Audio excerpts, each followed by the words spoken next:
One of my live stream lectures. And before we get into today's very exciting lecture, I want to take a moment to thank all of my supporters and my subscribers, everybody for supporting my channel.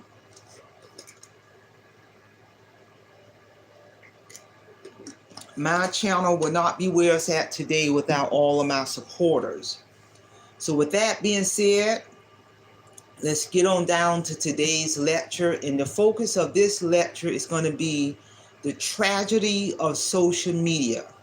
The tragedy of social media. And what I mean by that is, for some people, social media has literally, you have allowed social media to take over your life, to hijack your life. And this is a real issue. It really is. And I'm going to present some information in regards to some indicators that a person has allowed social media to take over their life. And that's what I mean by the tragedy of social media. Because, a number one indicator is prioritizing other things feels difficult. Social media is literally designed to capture as much of our attention as possible. And for some people, this can make doing more important things like going to work, handling the business of your household, taking care of your kids, exercising, reading, enjoying a movie, enjoying your hobbies, enjoying time with your family. It feels so much harder than usual. And that's what I mean by prioritizing things feels very difficult.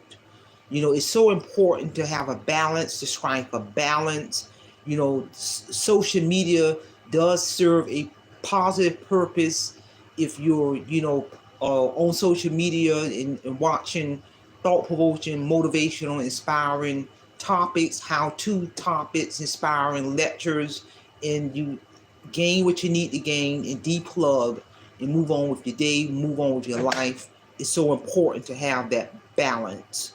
But unfortunately, many people, they begin to have difficulty prioritizing other important things in their life. You got to be able to step away and strike a balance. Rather, you step away for an hour or you step away for several hours and move on with the rest of your day so you can focus on other things that make you happy. And when you're done, if you want to choose to return back to social media, you can, because in reality, social media is a fake reality. It really is. You gotta deplug and engage with your family in the real world and etc. People have lost their jobs behind social media. They can't get off that social media when they're at work. These employers are not paying people they're paying you to perform the essential functions of your job versus being so glued to social media. You're on your phone on social media, and many companies, almost every company, has policies and procedures in place where you can lose your job if you are on social media versus doing what they hire you to do. Another indicator that social media has taken over your life, if you worry about missing out, fear of missing out. Just remember, not everyone is out having fun 24/7. You got a lot of these pretenders on social media where they're presenting that fake facade, because in reality, ain't nobody in this world having fun 24/7, because everybody got responsibilities and accountability. Even people who are super wealthy, they're still going to board meetings and they're still going to meetings to keep that wealth like that. So there's a business side to everything that we do. So, because many people just curate their social media to make it seem that way.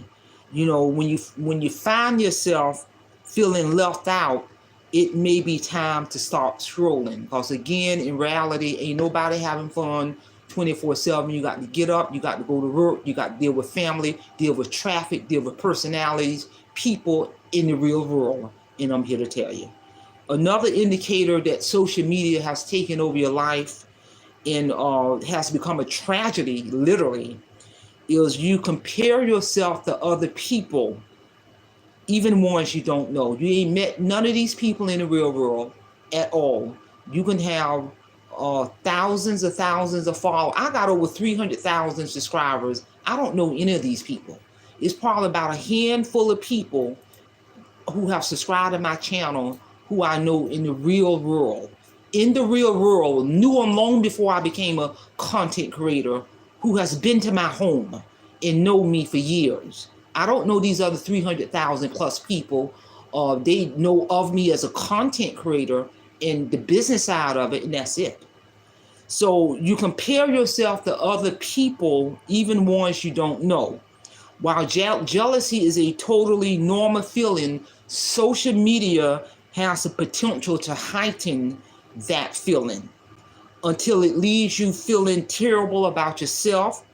When we feel we're liking, when we wish we had, or even the way we look, because we're comparing ourselves to what we see on social media for some people. So you got to take a step back and you got to recognize that these feelings are a great way to practice self-care, reconnect with your family, reconnect with the real world, and have a balance. And I'm here to tell you. And this, again, this is real talk.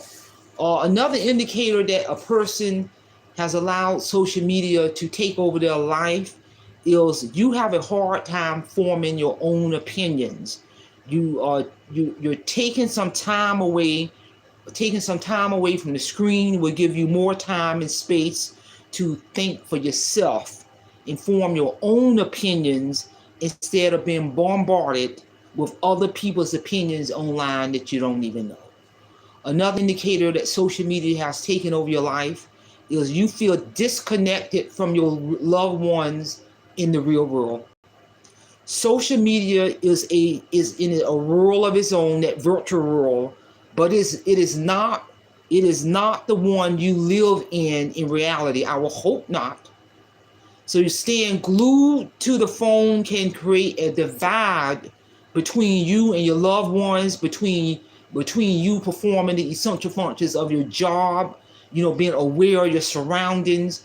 People are getting hit by cars because they're so glued to social media when they're walking in a natural environment, walking out in traffic, getting killed, walking in potholes, breaking their leg. It's out of control. You may leave your feelings out of touch with what's really going on around you and in front of you in the real world. You gotta check in with your loved ones, have real life conversations outside of social media to connect in a more personal way, and etc. It's to the point now family members can be at a dinner table and everybody's glued to their electronic gadget versus engaging in dialogue. It's literally out of control. So and that's becoming more and more of a problem in terms of being disconnected from your loved ones in real life.